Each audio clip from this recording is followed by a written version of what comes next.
Bismillahirrahmanirrahim. Innal hamdalillah nahmaduhu wa nasta'inuhu wa nastaghfiruh wa na'udzu billahi min syururi anfusina wa min sayyiati a'malina. May yahdihillahu fala mudhillalah wa may yudlil fala hadiyalah. Asyhadu an la ilaha illallah wa asyhadu anna Muhammadan abduhu wa rasuluhu, amma ba'd. Puji syukur kita panjatkan kehadirat Allah Subhanahu wa taala, Allah Azza wa Jalla, yang telah memberikan nikmat kepada kita berupa macam-macam nikmat yang tentu saja kita akan sulit menghitungnya nikmat Allah itu. Apalagi Allah yang kemudian memberi takdir kita, kemuliaan takdir, kenikmatan takdir, yaitu bisa rihlah, bisa berkunjung di sini ke rumah Bapak Riyadi, aku Sohibul Bait. Terima kasih kami haturkan Pak setinggi-tingginya. Mudah-mudahan Allah memberkahi Bapak sekeluarga. Barakallahu ahliha wa balik. Ya Allah, berikan keberkahan kepada keluarga Pak Riyadi, ya, dan juga hartanya. Ibu Lili, terima kasih. Ini adalah pertemuan yang kedua. Sebagaimana tadi disampaikan bahwa dengan keluarganya Ibu Lilik ini kita punya munasabah ilmu yang sama, nasab ilmu, yaitu dari Ustadz Muhammad, ya. Dan tadi juga saya sambil berjalan Pak, ada kisah di mana rupanya Ibu Dede ini udah terpisahkan, lost contact gitu dengan keluarga Ibu Rusnati, itu udah terputus gitu. Tapi tiba-tiba atas iroda Allah di pengajian katanya ketemu Ibu, ya. Dengar ceritanya aja saya turut gembira gitu, ya. Makanya ada istilah saguru sailmu, itu teh walaupun suka bercanda gitu, ya, jadi ungkapan-ungkapan santai, tapi itu juga punya makna mendalam. Karena di situ kita, kalau istilah sekarang itu ada mulazamah, kita bertemu dengan guru yang sama, tentu tadi akan berakibat suatu pada manhaj atau pemikiran ilmiah yang sebangun. Itu penting. Demikianlah kita berjuang menyebarkan Al-Quran dan As-Sunnah. Allah memberikan pilihan, diberikan amanah kepada gunung-gunung, langit alam semesta. Sanggup nggak kamu nerima amanah perintah dari aku nih? Semuanya tidak ada yang sanggup menerima. Lalu kita yang menerimanya, manusia yang menerimanya.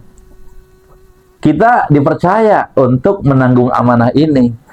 Nah, kalau kita sudah menyadari tentang berita ini bahwa kita adalah orang yang mengemban amanah dari Allah, tentu kita tidak akan main-main. Kalau main-main, lihat yang sekarang terjadi.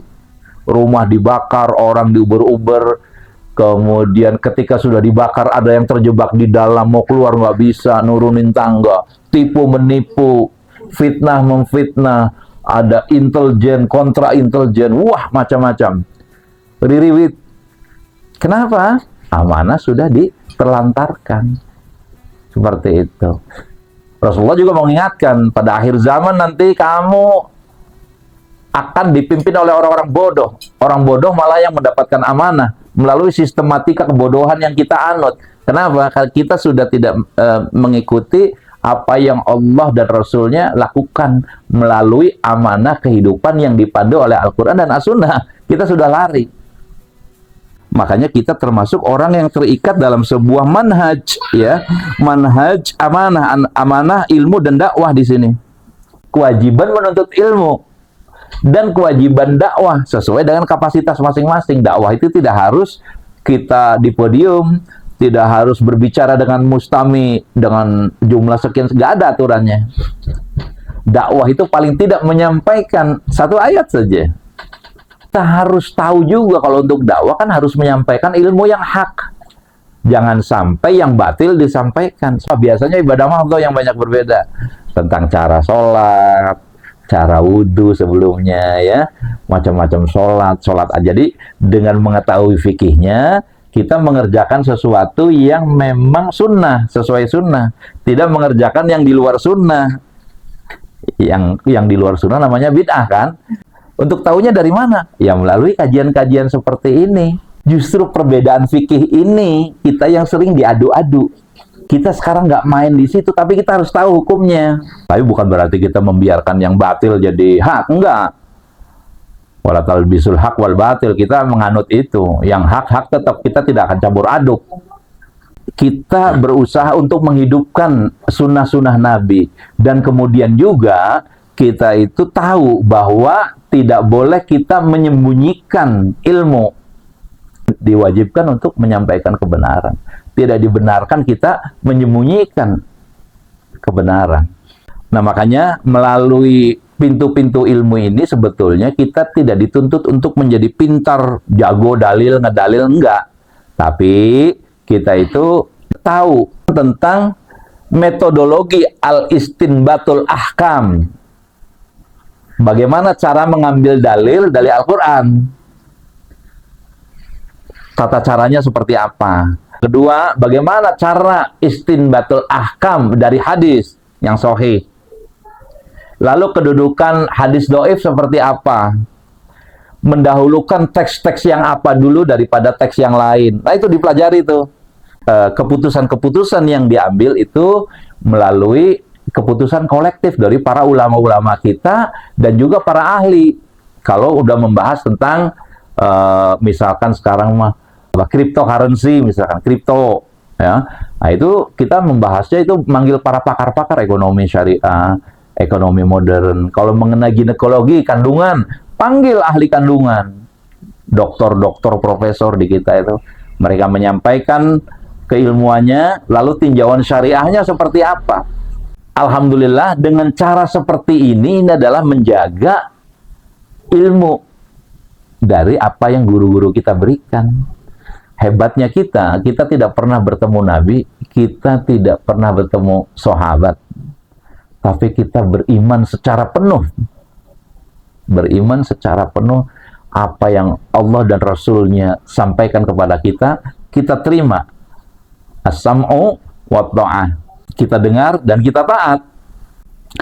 A'udzubillahi minasyaitonirrajim. Innal ladzina yaktumuna ma anzalna minal bayyinah. Sesungguhnya orang-orang yang menyembunyikan apa yang telah kami turunkan berupa keterangan-keterangan yang jelas, wal huda, ya, dan petunjuk, mim ba'di ma bayyanahu lin-nasi fil kitab, setelah kami jelaskan kepada manusia dalam kitab, ulaika yal'anuhumullahu wa yal'anuhumul la'inun. Mereka itu dilaknat Allah dan dilaknat pula oleh semua makhluk yang dapat melaknat.